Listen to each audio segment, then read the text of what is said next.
यार अब आकर ले जाओ, आखिर हम कितना दूर रहेंगे। अच्छा हाँ यार, अब रहा नहीं जाता तुम्हारे बिना। अच्छा ये सब छोड़ो, चलो आज तूफानी बातें करते हैं। तूफानी? बोलो बोलो, जल्दी बोलो। ये सुनते ही तुम्हारे खड़े हो गए ना? क्या? अरे कान बाबा।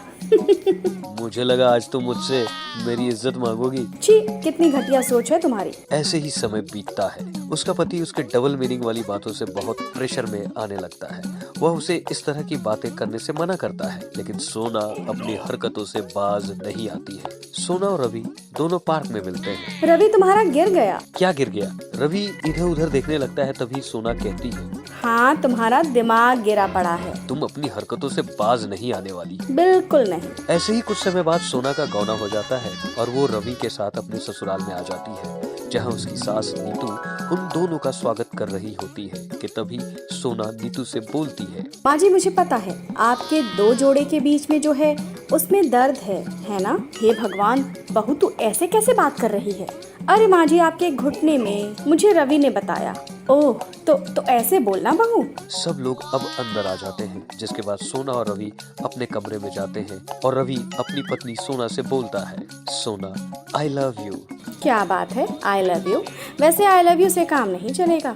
हाँ ना, ये देखो हार लाया हूँ तुम्हारे लिए। वाह कितना सुंदर है ये। I love you too Ravi. I love you too से काम नहीं चलेगा। अच्छा ओह, तुम्हारी कमर कितनी सॉफ्ट सॉफ्ट है। क्या सॉफ्ट है? तुम्हारी कमर। ओह अच्छा। दोनों एक दूसरे को गले लगा लेते हैं और एक दूसरे के प्यार में खोने लगते हैं। ऐसे ही समय बीतने लगा और सोना सारे घर की जिम्मेदारी को अच्छे से संभाल लेती है और इस तरह नीतू की बहन बिल्लो दोनों सास बहू में फूट डलवाने की तरकीब सोचती रहती है। एक दिन वो नीतू की तिजोरी से कुछ जेवर चोरी करके सोना की अलमारी में रख देती है। नीतू अपनी तिजोरी खोलती है तो वो देखती है कि उसका एक हार उसकी तिजोरी में नहीं है। हाय जीजी, मैं तो कहती हूँ कमरे की तलाशी ले लो। नहीं, मेरा परिवार कोई चोरी नहीं करता। मुझे लगता है कि मैंने ही इधर उधर कहीं रख दिया होगा। पर माँ जी वो हार तो आपको बहुत पसंद था ना? आपकी मम्मी जी की निशानी था वो हार। हाँ बहू, शायद मैंने ही कहीं इधर उधर रख दिया होगा। माँ जी अच्छे से याद करिए, आपने कहाँ रखा था? हाय जीजी, ये कैसी बहू है तुम्हारी? यहाँ तो तुम्हारा कीमती हार नहीं मिल रहा और ये यही बात कर रही है। मुझे तो लगता है ये काम इसी का होगा। बस करो बिल्लो, तुम्हारी हिम्मत कैसे हुई मेरे घर की लक्ष्मी पर इल्जाम लगाने की? अरे अच्छे से जानती हूँ जीजी ऐसी लड़कियों को। बिल्लो, ये मेरी बहू है और कोई मेरी बहू को कुछ भी बोले मुझे बिल्कुल बर्दाश्त नहीं। बिल्लू गुस्से से अपने कमरे से बाहर चली जाती है और ऐसे ही कुछ समय बीत जाता है और बिल्लू खुद से बोलती है, इस बेइज्जती का बदला लेकर ही रहूंगी। कोई बात नहीं जिज्जी, अब देखना अपनी बिल्लू का तमाशा। ऐसे ही कुछ दिनों बाद जब आधी रात को सब लोग सो रहे थे, तब बिल्लू चुपके से उठती है और नीतू के कमरे में जाकर उसके सारे जेवर चुराकर सोना के कमरे में रखने जाती है कि तभी अचानक से सोना लाइट ऑन कर देती है और वहाँ नीतू, सोना और रवि सभी लोग होते हैं और नीतू बिल्लो से गुस्से में बोलती है, अरे ये सब करने का क्या मतलब है तेरा? मुझे तो शर्म आती है तुझे अपनी बहन कहते हुए। मुझे माफ कर दो जीजी। नहीं, तू माफी के लायक नहीं है। तू निकल जा मेरे घर से। तूने मेरी बहू पर झूठा इल्जाम लगाया था। तेरी इस घर में कोई जगह नहीं। माँ जी ऐसा मत बोलिए, इतनी रात को मौसी कहाँ जाएंगी? गलती हर इंसान से होती है, उन्हें एक बार माफ कर देना चाहिए। बहू तू कितनी अच्छी है, इतना सब होने के बाद भी तू मेरा ही पक्ष ले रही है। इस तरह बिल्लू को अगले ही दिन उसके घर भेज दिया जाता है और अब सोना अपने परिवार के साथ खुशी खुशी रहने लगी। सास अपनी बहू से, बहू राकेश बेटा कहाँ है? माँ जी लगता है आप फिर से भूल गई। राकेश जी आज मेरी बहन शीला को लेने गए हैं। क्या तेरी वो मॉडल बहन शीला फिर यहाँ आ रही है? हे भगवान, ये करम जली यहाँ क्यों आ रही है? भगवान ही बचाए ऐसी लड़कियों से। ऐसी लड़कियाँ जिस घर में जाती है ना, उस घर का सर्वनाश हो जाता है। माँ जी आप मेरी बहन के बारे में ऐसा क्यों बोल रही हैं? आखिर उसने हमारे साथ कुछ भी बुरा नहीं किया। बहू तुझे मेरी बातें बुरी लगती हैं और तेरी बहन सही लड़की नहीं है। कविता वहाँ से चली जाती है। अब कविता अपनी बहन के लिए मनपसंद खाना बनाने लगती है। थोड़ी ही देर में राकेश के साथ शीला घर आती है। उनको देख कविता उसे गले लगाकर उससे बोलती है, तू आ गई मेरी बहन? अच्छा चल तू जाकर फ्रेश हो जा, तब तक मैं तेरे लिए खाना लगा देती हूँ। हाँ दीदी, हाँ जल्दी से खाना लगा दो, मुझे बहुत जोर की भूख लगी है। और जीजू आप मेरा सामान लेकर मेरे रूम में आओ ना प्लीज, मैं बहुत थक गई हूँ। ठीक है साली साहिबा। कुछ देर बाद राकेश और शीला फ्रेश होकर नीचे खाने के लिए आते हैं, जहाँ शीला अपने जीजू से मजाक करते हुए बोलती है, क्या जीजू, आप इतने हैंडसम हैं, स्मार्ट हैं, आखिर आपको मेरी दीदी में क्या नजर आ गया? अच्छा साली जी, ऐसा है क्या? अगर ऐसा है तो तुम ही बताओ, कैसी लड़की से मुझे शादी करनी चाहिए थी? जीजू, आपकी पर्सनालिटी को मुझ जैसी लड़की सूट करेगी। अच्छा जी। शीला अपने जीजा से मजाक कर ही रही होती है, तभी वहाँ उमा आ जाती है और शीला की बातें सुनकर गुस्से में बोलती है, राम राम राम, कैसा घोर कलयुग आ गया है बहू, तुझे जरा भी इसमें बुरा नहीं लग रहा? तेरी बहन तेरे ही सामने तेरे पति को तुझसे छीनने की बातें कर रही है। माँ जी, ये दोनों तो जीजा साली हैं। बहू सच में तू बहुत भोली है, और तू मेरे बेटे से दूर रही हो, समझी? माँ बस भी करो। इतना बोलकर राकेश गुस्से में वहाँ से चले जाता है। यह देखकर कविता और उमा दोनों ही उदास हो जाती हैं। तो वही शीला कहती है, दीदी, मैं अभी जाकर जीजू को मना कर आती हूँ, तुम बिल्कुल परेशान मत हो। इतना बोलकर शीला अपने जीजा के पास जाती है, जहाँ वह राकेश को मनाने की खूब कोशिश करती है और राकेश शीला से बोलता है, शीला, अब मैं और सच नहीं छुपा सकता कि मैंने तुमसे शादी कर ली है। मैं तुमसे प्यार करता हूँ, ना कि कविता से। कविता से शादी मैंने माँ के कहने पर की थी, जबकि मुझे तुम पसंद हो। हम दोनों पहले से ही एक दूसरे को जानते हैं और एक दूसरे से प्यार करते हैं, पर फिर भी मुझे तुम्हारे कहने पर माँ की वजह से मजबूरन कविता से शादी करनी पड़ी। पर मैं नहीं चाहती कि मेरी दीदी को ये लगे कि मेरी वजह से उनकी जिंदगी खराब हो गई। राकेश और शीला आपस में बात कर रहे होते हैं कि तभी वहाँ कविता और उमा आ जाती है और उन दोनों की सारी बातें सुन लेती है। सच्चाई मालूम चलने के बाद कविता राकेश और शीला से बोलती है, माँ जी, मुझे कहती रही कि मेरी बहन सही नहीं है, पर मैंने उनकी एक नहीं सुनी, और आप दोनों पर मैंने आंख बंद करके विश्वास किया। अगर तुम दोनों को एक दूसरे से ही शादी करनी थी और एक दूसरे से ही प्यार था, तो मुझे सच बता दिया होता, कम से कम आज 3 जिंदगियां खराब ना होती। मैंने तो तुझे पहले ही बोला था बहू। माँ अब तो रहने ही दो, ये सब तो आप ही की वजह से हुआ है। दीदी, मैं नहीं चाहती थी कि आपकी जिंदगी बर्बाद हो, इसलिए मैंने आज तक किसी को कुछ नहीं बताया। कविता और उमा राकेश को छोड़कर चले जाते हैं। अब ऐसे ही कुछ दिन बीत जाते हैं और एक दिन राकेश का एक्सीडेंट हो जाता है। राकेश का एक्सीडेंट होने के बाद राकेश खुद से कोई काम नहीं कर पाता है और पूरा दिन व्हीलचेयर पर बैठा रहता है। उसकी सेवा पानी करते करते शीला थक जाती है और एक दिन अपना सामान पैक करने लगती है और शीला को बैग पैक करता देख राकेश उससे बोलता है, शीला, तुम अपना सामान क्यों पैक कर रही हो? क्योंकि अब मैं तुम्हारी और सेवा पानी नहीं कर सकती। शीला, बहुत हो गया मजाक। ये मजाक नहीं है, मैं सच में जा रही हूँ। इतना बोलकर शीला राकेश को उसके हाल पर छोड़कर चली जाती है, जिसके बाद राकेश को अपनी गलतियों का एहसास होता है और वह अपनी माँ और कविता के पास वापस जाता है और हाथ जोड़कर माफी मांगते हुए बोलता है, माँ और कविता, मुझे माफ कर दो, मैं आप दोनों के प्यार को समझ नहीं पाया। बेटा,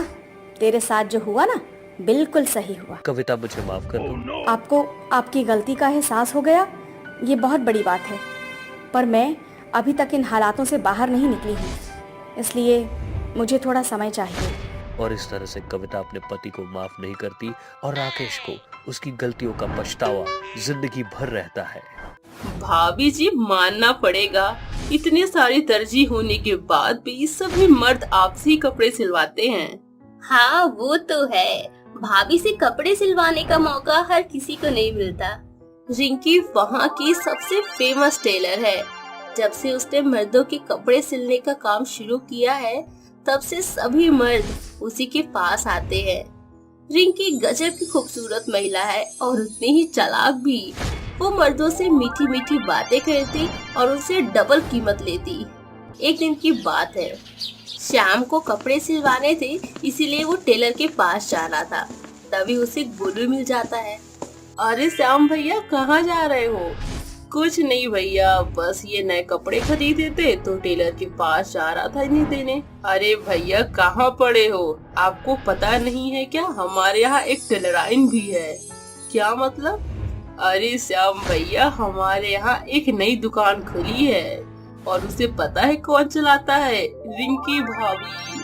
हम सभी मर्द उन्हीं से कपड़े सिलवाते हैं और सही बताओ तो उनसे बात करके दिल में जो सुकून मिलता है ना, उससे सारी चिंता ही खत्म हो जाती है।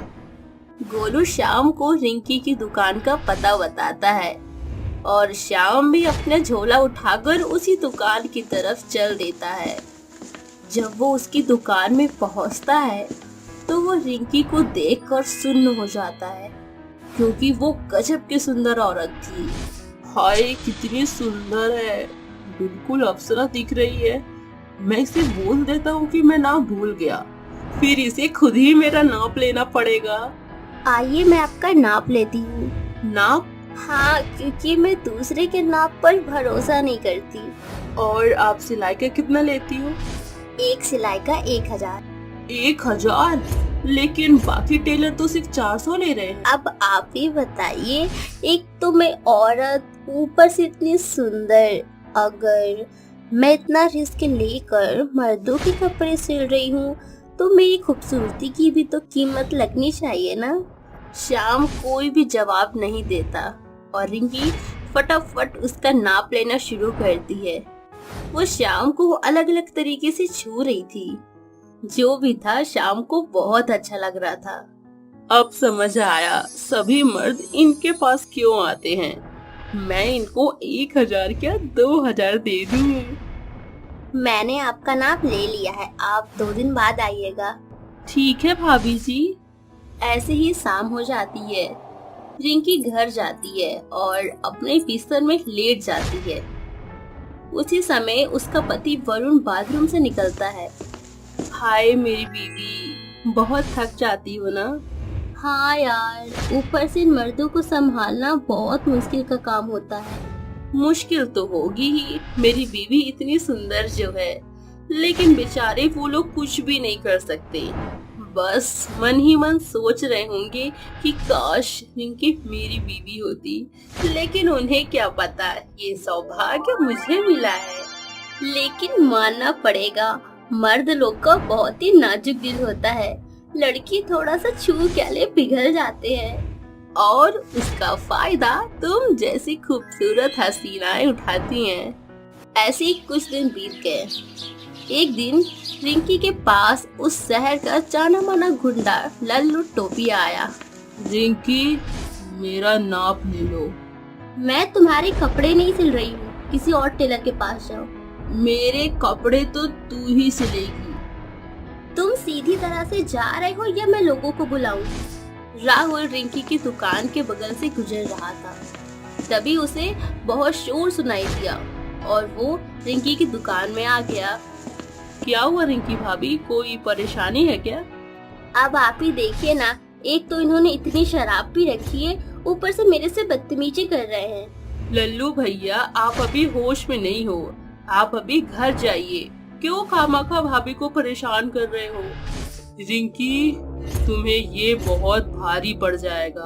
हाँ देख लेंगे, लेकिन तुम अभी जाओ यहाँ से। रिंकी उसकी बेइज्जती करके भगा देती है, लेकिन लल्लू टोपिया भी कच्ची गोलियां नहीं खेला था।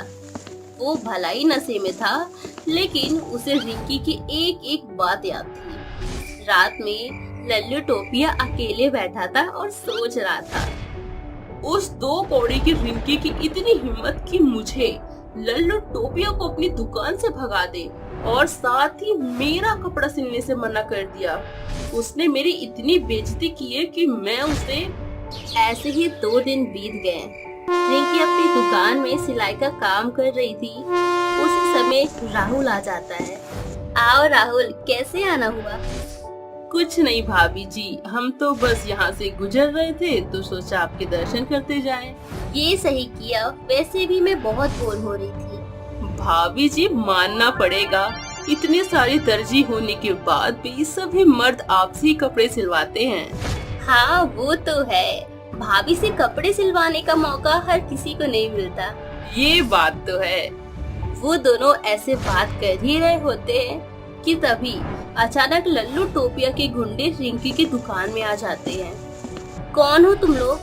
ये लल्लू टोपिया के गुंडे हैं। उसकी इतनी हिम्मत, वो मुझे पकड़ने के लिए गुंडे भेजेगा, इसकी तो मैं।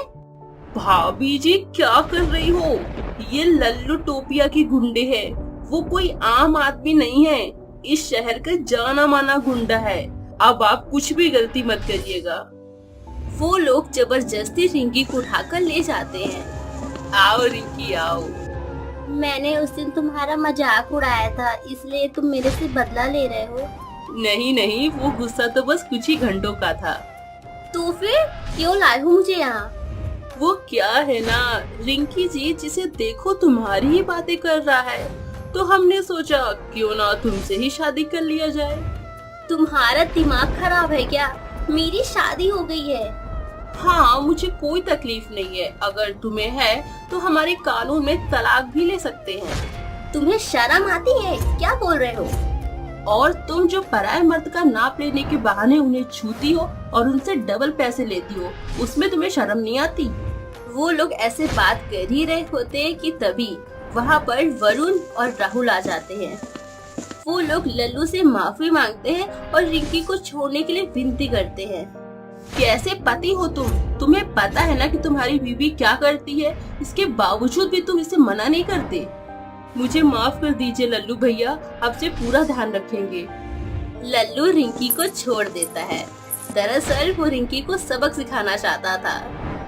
रिंकी अब एक साधारण टेलर की तरह रहती है और किसी भी कस्टमर का नाप लेने के बहाने उसके पास नहीं जाती और ना ही किसी से ज्यादा पैसे लेती है। उम्मीद करते हैं दोस्तों आपको ये स्टोरी बहुत ज्यादा पसंद आई होगी। मिलते हैं अगली एक और धमाकेदार स्टोरी के साथ। Thanks for watching. रही कि मेरी बहन सही नहीं है, पर मैंने उनकी एक नहीं सुनी और आप दोनों पर मैंने आंख बंद करके विश्वास किया। अगर तुम दोनों को एक दूसरे से ही शादी करनी थी और एक दूसरे से ही प्यार था तो मुझे सच बता दिया होता, कम से कम आज 3 जिंदगियां खराब ना होती। मैंने तो तुझे पहले ही बोला था बहू। माँ आप तो रहने ही दो, ये सब तो आप ही की वजह से हुआ है।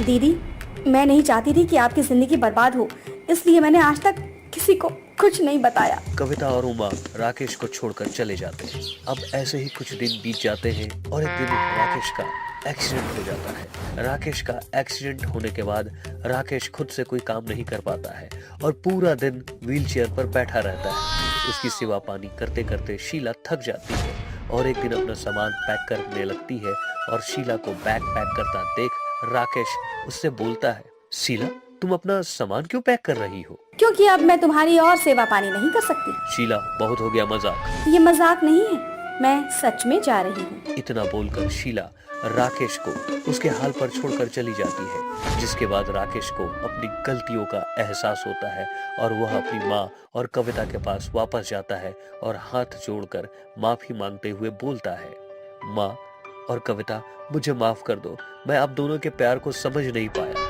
बेटा, तेरे साथ जो हुआ ना बिल्कुल सही हुआ। कविता मुझे माफ कर दो। आपको आपकी गलती का एहसास हो गया, ये बहुत बड़ी बात है, पर मैं अभी तक इन हालातों से बाहर नहीं निकली हूँ, इसलिए मुझे थोड़ा समय चाहिए। और इस तरह से कविता अपने पति को माफ नहीं करती और राकेश को उसकी गलतियों का पछतावा जिंदगी भर रहता है।